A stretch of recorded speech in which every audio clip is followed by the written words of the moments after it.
Well, good afternoon, and I only want to wish you much success and all the work that you're here to do. The other night, I had the experience of seeing a movie that just came out recently. It's called The Boy in the Striped Pajamas. As opposed to someone who might see it and think it's a child's book, it really is a book about a child, an 8-year-old child, and his encounter both with the evilness of fascism in Nazi Germany and the concentration camps.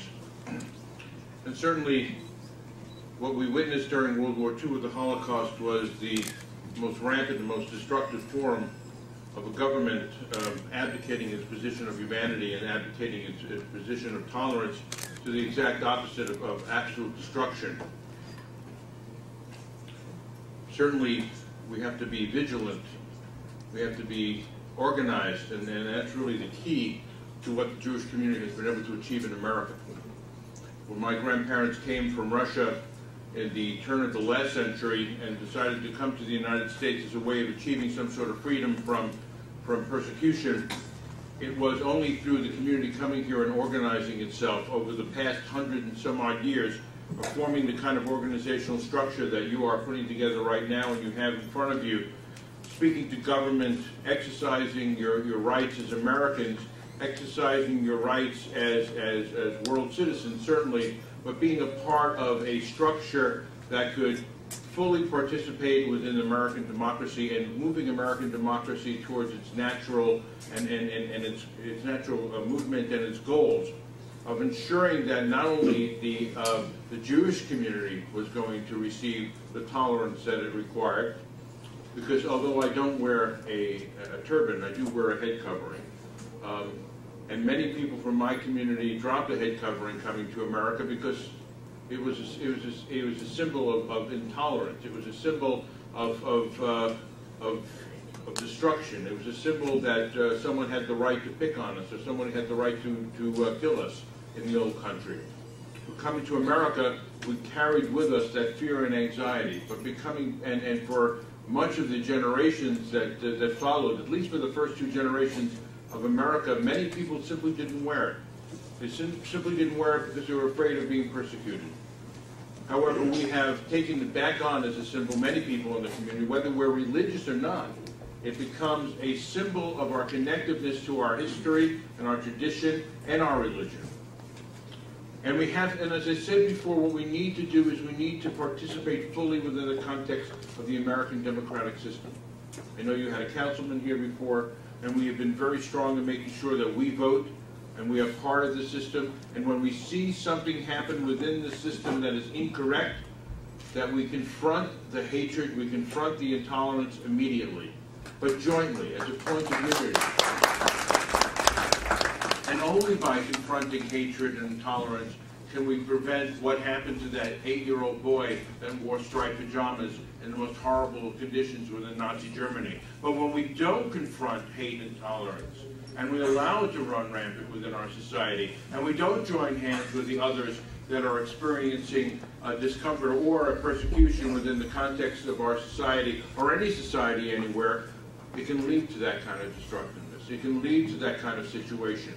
Intolerance and hatred must be confronted in the most profound and strong ways.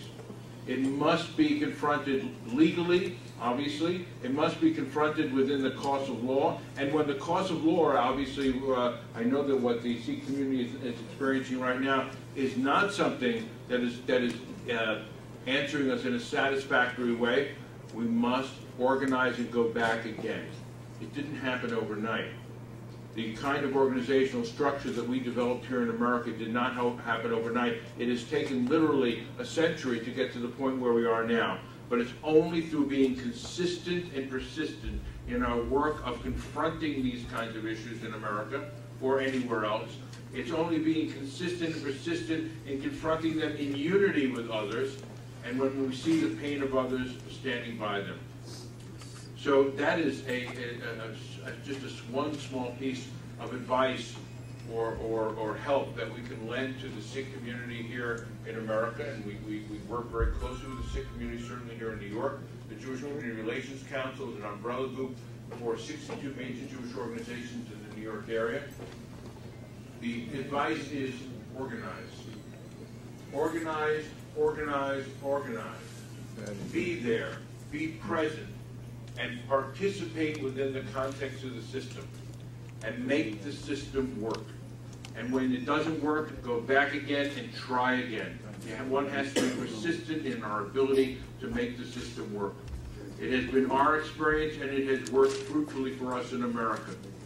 Although we still are subject to hate crimes in the United States, there are still many anti-Semitic acts. In fact, anti-Semitism in America continues to go down and down and down from where it was. I live in a building in Riverdale, New York, in New York City, that when the building was built, we call them pre-war buildings, well, pre-war, Jews were not allowed to live in this building. And right after the war, Jews were not allowed to live in this building. Today, I presented the superintendent of this building with a Hanukkah menorah, a symbol of our religion, to go into the lobby of that building, along with other religious objects and other celebratory objects, to make a statement very loud and clear. Not only are we living there, we will continue to live there. We will continue to be full participants within our society, looking as we need to look, acting as we need to act, and participating fully within the religious context of who and what we are, with the freedoms that are given to us by the Constitution of the United States of America, and we will prevail. And I can only wish to you full strength and the ability to prevail against all intolerance and all hatred throughout the world. Thank you.